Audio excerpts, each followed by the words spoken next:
ಆತ್ಮೀಯ ಸ್ನೇಹಿತರೆ, ತಮ್ಮೆಲ್ಲರೂ ಕೂಡ ಜ್ಞಾನದಿವಿಗೆ ಅಕಾಡೆಮಿ ಯೂಟ್ಯೂಬ್ ಚಾನಲ್ಗೆ ಸ್ವಾಗತ. ಸ್ನೇಹಿತರೆ, ತಮ್ಮೆಲ್ಲರೂ ಕೂಡ ಗೊತ್ತಿರೋ ಹಾಗೆ ಇವತ್ತು ಅಂದರೆ ಫೆಬ್ರವರಿ 2023 ದಿನಾಂಕ 13 ಇವತ್ತು ವಿಧಾನ ಪರಿಷತ್ ಅಧಿವೇಶನದಲ್ಲಿ ಮಾನ್ಯ ಶಿಕ್ಷಣ ಸಚಿವರಾಗಿರ್ತಕ್ಕಂಥ BC ನಾಗೇಶ್ ಸರ್ ಅವರನ್ನ ಒಂದು ಪ್ರಶ್ನೆಯನ್ನು ಮಾಡಿರ್ತಕ್ಕಂಥದ್ದು. ವಿಧಾನ ಪರಿಷತ್ ಸದಸ್ಯರಾಗಿರ್ತಕ್ಕಂಥ ಗೋವಿಂದರಾಜು ಸರ್ ಅವರು MLAಗಳ ಕಡೆಯಿಂದ ಎಲೆಕ್ಟ್ ಆಗಿರ್ತಕ್ಕಂಥವ್ರು, ಯಾವುದೇ ಪದವೀಧರ ಕ್ಷೇತ್ರ ಅಥವಾ ಟೀಚರ್ಸ್ ಕ್ಷೇತ್ರದಿಂದ ಅಲ್ಲ. ಸೊ ಅವರ ಕ್ಷೇತ್ರ ಆಗಿರ್ತಕ್ಕಂಥ ಒಂದು ಕೋಲಾರ, ಇಲ್ಲಿ ಪ್ರಶ್ನೆಯನ್ನು ಕೂಡ ನೋಡ್ಬೋದಾಗಿದೆ ಲೆಫ್ಟ್ ಸೈಡಲ್ಲಿ. ಶಿಕ್ಷಕರು ಮತ್ತು ಸಿಬ್ಬಂದಿಗಳ ಕೊರತೆ ಇದ್ದಲ್ಲಿ ನೇಮಕಾತಿ ಮಾಡಿಕೊಳ್ಳಲು ಸರ್ಕಾರ ತೆಗೆದುಕೊಂಡ ಕ್ರಮವೇನು?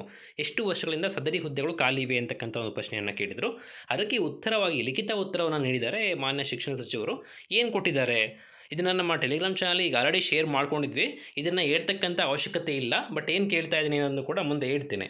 ಅಂದರೆ ಇದಕ್ಕೆ ಲಿಖಿತವಾದ ಉತ್ತರ ಅಷ್ಟೇ ಸಿಕ್ಕಿದೆ. ಅವರು ಓರಲ್ ಆಗಿ ಸೆಷನಲ್ಲಿ ಏನು ಮಾತಾಡಿಲ್ಲ.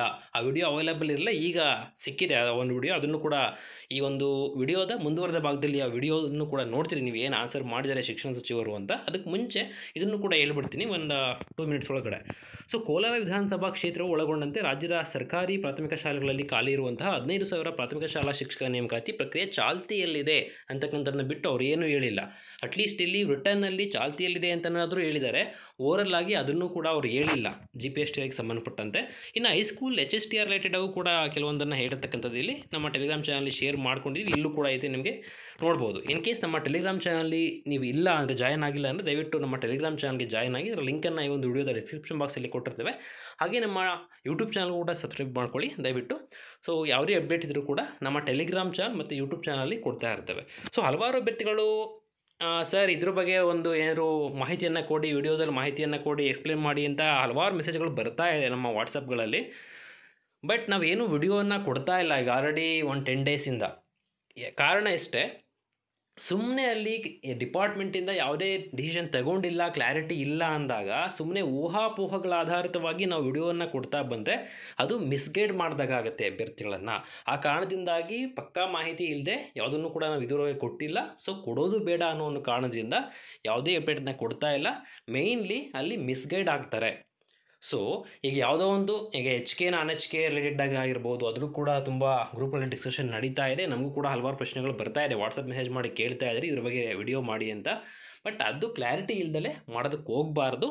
ಹಲವಾರು ಕಡೆ ನೋಡ್ತಾ ಇದ್ರಿ, ಹಲವಾರು ವಿಡಿಯೋಸ್ಗಳು ಬರ್ತಾ ಇದೆ ರಿಲೇಟೆಡ್ ಆಗಿ. ಬಟ್ ಅವರಲ್ಲೂ ಕೂಡ ಒಂದು ಮನವಿಯನ್ನು ಮಾಡ್ಕೊಳ್ತಕ್ಕಂಥದ್ದು ನಾನು, ದಯವಿಟ್ಟು ಕ್ಲಾರಿಟಿ ಇಲ್ದಲೆ ಯಾವುದೂ ವಿಡಿಯೋವನ್ನು ಕೊಡೋದಕ್ಕೆ ಹೋಗಬೇಡಿ ಯೂಟ್ಯೂಬರ್ಸ್ಗಳು. ಜೊತೆಗೆ ನೀವುಗಳು ಏನು ವಾಚ್ ಮಾಡ್ತಾ ಇರ್ತೀರಿ ಅಂಥವರು ಕೂಡ ಅಂಥ ವಿಡಿಯೋಗಳನ್ನು ಶೇರ್ ಮಾಡ್ಕೊಳ್ಳೋದಕ್ಕೆ ಹೋಗಬೇಡಿ. ಜಸ್ಟ್ ನೋಡ್ತೀರಾ ಸುಮ್ಮನಾಗಿ ನಿಮ್ಮ ಮಾನಸಿಕ ನೆಮ್ಮದಿಯನ್ನು ಹಾಳು ಮಾಡ್ಕೊಳ್ಳೋದ್ರ ಜೊತೆಗೆ ಬೇರೆಯವರ ನೆಮ್ಮದಿಯನ್ನು ಕೂಡ ದಯವಿಟ್ಟು ಹಾಳು ಮಾಡೋದಕ್ಕೆ ಹೋಗಬೇಡಿ. ದಯವಿಟ್ಟು ನೋಡಿ, ಇನ್ ಕೇಸ್ ನಿಮ್ಗೆ ಅಷ್ಟು ಕ್ಯೂರಿಯಾಸಿಟಿ ಇತ್ತಾ ನೋಡಿದ್ರ ಜಸ್ಟ್ ಅಲ್ಲಿಗೆ ಕ್ಲಿಕ್ ಮಾಡಿ. ದಯವಿಟ್ಟು ಯಾವುದೇ ಗ್ರೂಪ್ಗಳಲ್ಲಿ ಶೇರ್ ಮಾಡೋದಕ್ಕೆ ಹೋಗಬೇಡಿ. ಸುಮ್ಮನೆ ಕಾನ್ಸಿಕ್ವೆನ್ಸಸ್ಗಳಿಗೆ ಕಾರಣ ಆಗುತ್ತೆ. ಸುಮ್ಮನೆ ಇಲ್ಲದ ಗೊಂದಲಗಳನ್ನು ನೀವೇ ಸೃಷ್ಟಿ ಮಾಡ್ಕೊಂಡಂಗೆ ಆಗುತ್ತೆ. ನಿಮ್ಮ ಕಾಲ ಮೇಲೆ ನೀವೇ ಕಲ್ಲನ್ನು ಎತ್ತಾಕೊಂಡಂಗೆ ಆಗುತ್ತೆ. ಸೊ ಅದು ಸ್ವಲ್ಪ ಎಚ್ಚರ ಇರಲಿ.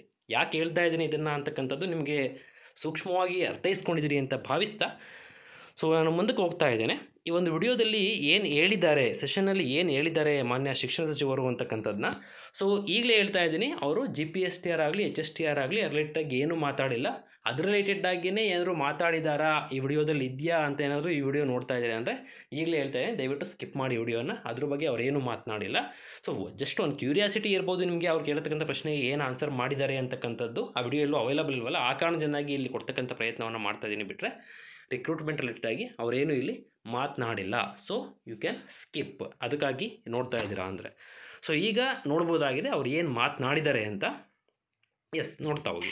ಶಾಲಾ ಶಿಕ್ಷಣ ಸಾಕ್ಷರತಾ ಇಲಾಖೆ ಹಾಗೂ ಸಕಾಲ ಸಚಿವರಿಗೆ ಸಭಾಪತಿಗಳೇ ಉತ್ತರವನ್ನು ಒದಗಿಸಲಾಗಿದೆ. ಸನ್ಮಾನ್ಯ ಸಭಾಪತಿಗಳೇ, ಕೋಲಾರ ವಿಧಾನಸಭಾ ಕ್ಷೇತ್ರದ ವ್ಯಾಪ್ತಿಯಲ್ಲಿ ಪ್ರಸ್ತುತ ಇರುವ ಸರ್ಕಾರಿ ಪ್ರಾಥಮಿಕ ಮತ್ತು ಪ್ರೌಢ ಶಿಕ್ಷಣ ಶಾಲೆಗಳು ಎಷ್ಟು ಹಾಗೂ ಈ ಒಂದು ಎರಡನೇ ಪ್ರಶ್ನೆ ಶಿಥಿಲಾವಸ್ಥೆಯ ಶಾಲೆಗಳು ಎಷ್ಟು ಗ್ರಾಮವಾರು ಕೊಡಿ ಅಂತ ಹೇಳಿದೆ ಅಂತ ಕೊಟ್ಟಿದ್ದಾರೆ. ಇದರಲ್ಲಿ 17 ಶಾಲೆಗಳಲ್ಲಿ ಇಲ್ಲಿ ಪ್ರಶ್ನೆಗಳನ್ನು ಆಲ್ರೆಡಿ ನೆನ್ನೆ ನಾನು ಶೇರ್ ಮಾಡ್ಕೊಂಡಿದ್ದೆ ಟೆಲಿಗ್ರಾಮ್ ಚಾನಲ್ಲಿ. ಹಾಗೆ ಜಸ್ಟ್ ಇಲ್ಲಿ ಒಂದು 2-3 ನಿಮಿಷ ಇವು ಪ್ರಶ್ನೆಗಳನ್ನೇ ರಿಪೀಟಾಗಿ ಓದಿದ್ದಾರೆ. ಹಾಗೆ ಜಸ್ಟ್ ನಾನು ಮುಂದಕ್ಕೆ ಸ್ಕಿಪ್ ಮಾಡ್ತಾ ಇದ್ದೀನಿ ಈ ಒಂದು ವಿಡಿಯೋನ. ಜಸ್ಟ್ ಎಜುಕೇಷನ್ ಮಿನಿಸ್ಟರ್ ಏನು ಮಾತನಾಡಿದ್ದಾರೆ ಅದನ್ನು ಮಾತ್ರ ಕೇಳಿಸ್ಕೊಳ್ಳೋಣ. ಜಸ್ಟ್ 1 ಮಿನಿಟ್ ಒಳಗಡೆ ಅದು ಮುಗಿದೋಗುತ್ತೆ ಅವರ ಆನ್ಸರು. ಮಕ್ಕಳಲ್ಲಿ ಒಳಗೆ ಕೂಡ್ಲಿಕ್ಕೆ ಆಗದೆ ಇರುವಂತ ಏನ್ ಮಾಡ್ಬೇಕು ಹೇಳಿ ಆಫೀಸಲ್ಲೇ ತಗೊಂಡ್ರೋ ಮಾಹಿತಿ ನಾನೇ ಓದಂತ ಮಕ್ಕಳು ಗೊತ್ತಿದೆ ವಿಷಯ.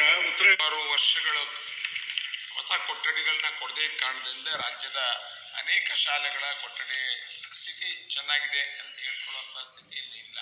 ಆ ಕಾರಣಕ್ಕೋಸ್ಕರ ಈ ಸಲ ನಾವು ನಮ್ಮ ಸರ್ಕಾರ ಭಾರಿ ಒಂದು ಮೇಜರ್ ಡಿಸಿಷನ್ ತಗೊಂಡು 8,000 ಚಿಲ್ಡ್ರನ್ ರೂಮ್ಗಳನ್ನ ಕೊಡಬೇಕು ಅನ್ನೋಂಥ ನಿರ್ಣಯ ತಗೊಂಡು ಅದರಲ್ಲಿ ಕೋಲಾರದಲ್ಲಿ 20 ಕೊಠಡಿಗಳನ್ನ ಈಗಾಗಲೇ ಕೊಟ್ಟಿದೆ.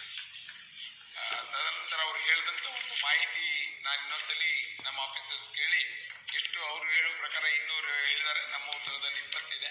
ಖಂಡಿತ ಇಮಿಡಿಯೇಟ್ ಆಗಿ DDP ಫೋನ್ ಮಾಡಿ ಎಷ್ಟು ಕೊಠಡಿಗಳು ದುಸ್ಥಿತಿಯಲ್ಲಿದೆ ಅನ್ನುವಂಥದ್ದು ಹೇಳುವಂಥ ಪ್ರಯತ್ನ ಮಾಡ್ತೀನಿ. ಮತ್ತೆ ಏನಾದ್ರು ಒಂದಷ್ಟು ಹೆಚ್ಚುವರಿ ಶಾಲೆ ಕೊಠಡಿಗಳನ್ನ ಕೊಡಿ ಅನ್ನುವಂಥದ್ದು ಗೋವಿಂದರಾಜ್ ಅವರು ನನ್ನ ಭೇಟಿ ಮಾಡಿ ಕೇಳಿದ್ದಾರೆ. ಅದನ್ನು ಹಳೆ ಶಾಲೆ ರಿಪೇರಿ ಮಾಡುತ್ತಾರೆ. ಮೊದಲು ಹಳೆ ಶಾಲೆ ಅವರು ಅದೇ 50 ಲಕ್ಷ ಬೇಕು ಅಂತ ಕೇಳಿದ್ದಾರೆ. ಆ ವ್ಯವಸ್ಥೆ ನಾವು ಹಣಕಾಸಿನ ಪರಿಸ್ಥಿತಿ ನೋಡ್ಕೊಂಡು ಒಂದಷ್ಟು ಮಾಡುವಂಥ. ರಾಷ್ಟ್ರಪತಿಗಳೇ, ಕೋಲಾರ ಜಿಲ್ಲೆ ಮೊದಲೇ ಬರೀ ಪರಿಶಿಷ್ಟ ಜಾತಿ ಹೊರತೋರಿರುವಂಥ ಶಾಲೆ. ನಾನಿವಾಗ ಒಂದು ಜೂನಿಯರ್ ಕಾಲೇಜ್ ಬಗ್ಗೆ ಕೂಡ ಪ್ರಸ್ತಾಪ ಮಾಡಿದೆ. ಒಮ್ಮೆ ಜಿಲ್ಲಂತೂ ಅದಕ್ಕೆ ಹಣ ಹಾಕಿದ್ದೇನೆ. ಒಂದು ಸಭಾಪತಿ ಉತ್ತರವನ್ನು ಒದಗಿಸಲಾಗಿದೆ. ಸನ್ಮಾನ್ಯ ಸಭಾಪತಿ ಕೊನೆಗೆ ಬಂದು ತಗೊಳ್ತೀನಿ. ಎಸ್ ಫ್ರೆಂಡ್ಸ್, ಇದಿಷ್ಟು ಎಜುಕೇಷನ್ ಮಿನಿಸ್ಟರ್ ಅವರು ಮಾನ್ಯ ವಿಧಾನ ಪರಿಷತ್ ಸದಸ್ಯರಾಗಿರ್ತಕ್ಕಂಥ ಗೋವಿಂದರಾಜು ಸರ್ ಅವರು ಪ್ರಶ್ನೆಯನ್ನು ಮಾಡಿದಾಗ ಆನ್ಸರ್ ಮಾಡಿರ್ತಕ್ಕಂಥದ್ದು. ಅಲ್ಲಿ ಉಪ ಪ್ರಶ್ನೆಯನ್ನು ಇವರು ಮತ್ತೆ ಪ್ರಶ್ನೆ ಮಾಡ್ತಕ್ಕಂಥ ಅಲ್ಲೇನು ಲಿಖಿತ ರೂಪದಲ್ಲಿ ಕೊಟ್ಟಿದ್ದಾರೆ ಅಷ್ಟೇ ಉತ್ತರಕ್ಕೆ ಅವರು ಕೂಡ ತೃಪ್ತರಾಗಿದ್ದಾರೆ ಅಂತ ಕಾಣಿಸುತ್ತೆ ಮಾನ್ಯ ಸದಸ್ಯರು. ಹಾಗಾಗಿ ಅವರು ಕೂಡ ಇಲ್ಲಿ ಓರಲ್ ಆಗಿ ಪ್ರಶ್ನೆಯನ್ನು ಕೇಳಿಲ್ಲ. ಹಾಗೆ ಮಾನ್ಯ ಸಚಿವರು ಕೂಡ ಅವ್ರಿಗೂ ಅದೇ ಬೇಕಿದ್ದು, ಯಾರು ಕೂಡ ಪ್ರಶ್ನೆ ಮಾಡಲಿದ್ರೆ ಒಳ್ಳೆಯದು ಅವ್ರಿಗೆ. ಹಾಗಾಗಿ ಅವರು ಕೂಡ ಅಲ್ಲಿಗೆ ಸ್ಟಾಪ್ ಮಾಡಿ ಅದನ್ನು ಹೋಗಿದ್ದಾರೆ. ಓರಲ್ಲಾಗಿ ಏನು ಕೇಳಿದರೆ ಅದಕ್ಕೆ ಮಾತ್ರ ಇಲ್ಲಿ ಆನ್ಸರ್ನ ಮಾಡ್ತಕ್ಕಂಥ ಪ್ರಯತ್ನವನ್ನು ಮಾಡಿದ್ದಾರೆ. ಸೊ ಇವತ್ತು ಇಲ್ಲಿ ಏನು 3 ಡೇಟಲ್ಲಿ ನಮಗೆ ಒಂದು ಪ್ರಾಬಬಿಲಿಟಿ ಕಾಣಿಸ್ತಾ ಇತ್ತು, ಏನೋ ಡಿಸ್ಕಷನ್ ಆಗುತ್ತಾ, ಏನಾದರೂ ಸಚಿವರ ಬಾಯಿಂದ ಬರುತ್ತಾ ಅಧಿಕೃತವಾಗಿ ಅಂತಕ್ಕಂಥದ್ದು. ಯಾಕಂದರೆ ಇಲ್ಲಿ ಪ್ರೆಸ್ ಮೀಟಲ್ಲಿ ಎಲ್ಲಾದರೂ ಹೋಗಿ ಮೀಟ್ ಮಾಡಿದಾಗ ಯಾರಾದರೂ ಪ್ರೆಸ್ನವ್ರು ಕರೆದಾಗ ಏನು ಬೇಕಾದರೂ ಹೇಳ್ಬೋದು, ಅದು ಅಧಿಕೃತ ಮಾಹಿತಿ ಅಲ್ಲ. ಸದನದ ಒಳಗಡೆ ಮಾಹಿತಿಯನ್ನು ಕೊಟ್ಟರೆ ಅದು ಅಥೆಂಟಿಕ್ಕಾಗಿ ಇರಲೇಬೇಕಾಗುತ್ತೆ. ಯಾಕೆಂದರೆ ಅದು ಪ್ರತಿಯೊಂದು ಕೂಡ ರೆಕಾರ್ಡಿಂಗ್ ಆಗ್ತಾ ಇರುತ್ತೆ ಅಲ್ಲಿ. ಸೊ ಅಲ್ಲಿ ಯಾವುದೇ ತಪ್ಪು ಮಾಹಿತಿಗಳನ್ನು ಕೊಡೋದಕ್ಕೆ ಬರಲ್ಲ, ಅದು ಅಫೆನ್ಸ್ ಆಗುತ್ತೆ. ಹಾಗಾಗಿ ಅವರು ಕೂಡ ತಪ್ಪಾದ ಮಾಹಿತಿಯನ್ನು ಸುಮ್ಮನೆ ಒಂದು ಭರವಸೆಯನ್ನು ಸುಳ್ಳು ಭರವಸೆಗಳನ್ನು ಕೊಡೋದಕ್ಕೆ ಹೋಗಲ್ಲ. ಅಕ್ಯುರೇಟಾಗಿ ಏನಿದೆ ಅಂಥ ಮಾಹಿತಿಗಳನ್ನೇ ಕೊಡ್ತಾ ಇರ್ತಾರೆ ಸದನದ ಒಳಗಡೆ. ಸೊ ಸದನದ ಒಳಗಡೆ ಪಟ್ಟಿ ಯಾವಾಗ ಬರುತ್ತೆ ಅಂತಕ್ಕಂಥದ್ದು ಏನಾದರೂ ಅವ್ರ ಬಾಯಿಂದ ಬರುತ್ತಾ ಅಂತಕ್ಕಂಥದ್ದು ಎಲ್ಲರೂ ಕೂಡ ಕ್ಯೂರಿಯಾಸಿಟಿ ಇತ್ತು. ಈಗಲೂ ಕೂಡ ಇವತ್ತು 1 ದಿನ ಮಾತ್ರ ಕಳೆದಿದೆ. ಇನ್ನು 2 ದಿನ ಏನು ಸಚಿವರು ಅವೈಲಬಲ್ ಇರ್ತಾರೆ ವಿಧಾನ ಸಭೆಯಲ್ಲಿ, ಅಸೆಂಬ್ಲಿಯಲ್ಲಿ ಇರ್ತಾರೆ. ಸೊ ಇವತ್ತಿರೋದು ವಿಧಾನ ಪರಿಷತ್ನಲ್ಲಿ ಮಾನ್ಯ ಸಚಿವರು ಅವೈಲಬಲ್ ಇರತಕ್ಕಂಥದ್ದು, ಅಂದರೆ ಮೇಲ್ಮನೆ ಅಂತ ಏನು ಕರಿತೀವಿ ಅದರಲ್ಲಿ, ಅಪ್ಪರ್ ಹೌಸಲ್ಲಿ. ಸೊ ಇನ್ನು ಲೋಯರ್ ಹೌಸ್ ಏನಿದೆ, ಕೆಳಮನೆ ಅಂದರೆ ವಿಧಾನಸಭೆ ಏನಿದೆ, ಅದರಲ್ಲಿ 16 ಮತ್ತು 23ನೇ ತಾರೀಕು ಅಂತ ಕಾಣಿಸುತ್ತೆ. ನಾನು ಟೆಲಿಗ್ರಾಮ್ ಚಾನಲ್ ಶೇರ್ ಮಾಡ್ಕೊಂಡಿದ್ದೆ. ಸೊ ಆ 2 ಡೇಟ್ನಲ್ಲಿ ಪ್ರಶ್ನೆಗಳು ಇವ್ರಿಗೆ ಬಂದಾಗ ಇನ್ನು ಏನು ಪ್ರಶ್ನೆಗಳನ್ನು ಕೇಳಿದ್ದಾರೆ ಅಂತಕ್ಕಂಥದ್ದು ಅವೈಲಬಲ್ ಇಲ್ಲ. ಆ ಪ್ರಶ್ನೆಗಳನ್ನು ಏನು ಕೇಳಿದ್ದಾರೆ ಅಂತಕ್ಕಂಥ ಮಾಹಿತಿ ಬಂದಾಗ ನಿಮ್ಮ ಜೊತೆ ಅದನ್ನು ಕೂಡ ಶೇರ್ ಮಾಡ್ಕೊಳ್ತೀನಿ ನಮ್ಮ ಟೆಲಿಗ್ರಾಮ್ ಚಾನಲಿ. ಸೊ ಇನ್ ಕೇಸ್ ಯಾರು ಜಾಯ್ನ್ ಆಗಿಲ್ಲ ಅಂದರೆ ಟೆಲಿಗ್ರಾಮ್ ಚಾನಲ್ಗೂ ಕೂಡ ಜಾಯ್ನ್ ಆಗಿ ಈ ಒಂದು ವಿಡಿಯೋದ ಡಿಸ್ಕ್ರಿಪ್ಷನ್ ಬಾಕ್ಸಲ್ಲಿ ಲಿಂಕನ್ನು ಕೊಟ್ಟಿರ್ತೇನೆ. ಜೊತೆಗೆ ನಮ್ಮ ಜ್ಞಾನದಿವ್ಯ ಅಕಾಡೆಮಿ ಯೂಟ್ಯೂಬ್ ಚಾನಲ್ ಕೂಡ ದಯವಿಟ್ಟು ಸಬ್ಸ್ಕ್ರೈಬ್ ಮಾಡ್ಕೊಳ್ಳಿ. ಯಾರು ಸಬ್ಸ್ಕ್ರೈಬ್ ಮಾಡ್ಕೊಳ್ಳೋದಲ್ಲೇ ನೋಡ್ತಾ ಇದ್ದೀರಿ ಅಂದರೆ, ಹಾಗೆ ನಿಮ್ಮ ಫ್ರೆಂಡ್ಸ್ ಯಾರು ಇದ್ದರೆ ಅವರು ಕೂಡ ಶೇರ್ ಮಾಡ್ಕೊಳ್ಳಿ ಒಂದು ಮಾಹಿತಿಯನ್ನು. ಸೊ ಈಗ ನಾವು ಎದುರು ನೋಡಬೇಕಾಗಿರ್ತಕ್ಕಂಥದ್ದು 16 ಮತ್ತು 23ನೇ ತಾರೀಕು ಏನು ಸೆಷನ್ನಲ್ಲಿ ಮಾನ್ಯ ಶಿಕ್ಷಣ ಸಚಿವರು ಆನ್ಸರ್ನ ಮಾಡ್ತಾರೆ ಬೇರೆ ಸದಸ್ಯರು ಕೇಳ್ತಕ್ಕಂಥ ಪ್ರಶ್ನೆಗಳಿಗೆ. ಸೊ ಅಲ್ಲಿ ನೋಡಬೇಕಾಗತ್ತೆ ಏನಾದರೂ ಇದ್ರ ಪ್ರಶಸ್ತ ಕುರಿತಾಗಿ ಮಾತನಾಡ್ತಾರಾ, ಅಥವಾ ಅವರೇ ಹೇಳಿರೋ ಹಾಗೆ ಕೆಲವೊಂದು ಏನು ಮಾಹಿತಿಗಳು ಬರ್ತಾ ಇದೆ, ಏನು 18ನೇ ತಾರೀಕು ಅನ್ನೋ ಒಂದು ಡೇಟನ್ನು ಕೊಟ್ಟಿದ್ದಾರೆ ಯಾರೋ ಅವರ ಒಂದು ಸಹೋದ್ಯೋಗಿಗಳೊಂದಿಗೆ ಮಾತನಾಡಬೇಕಾದ್ರೆ ಅಂತ.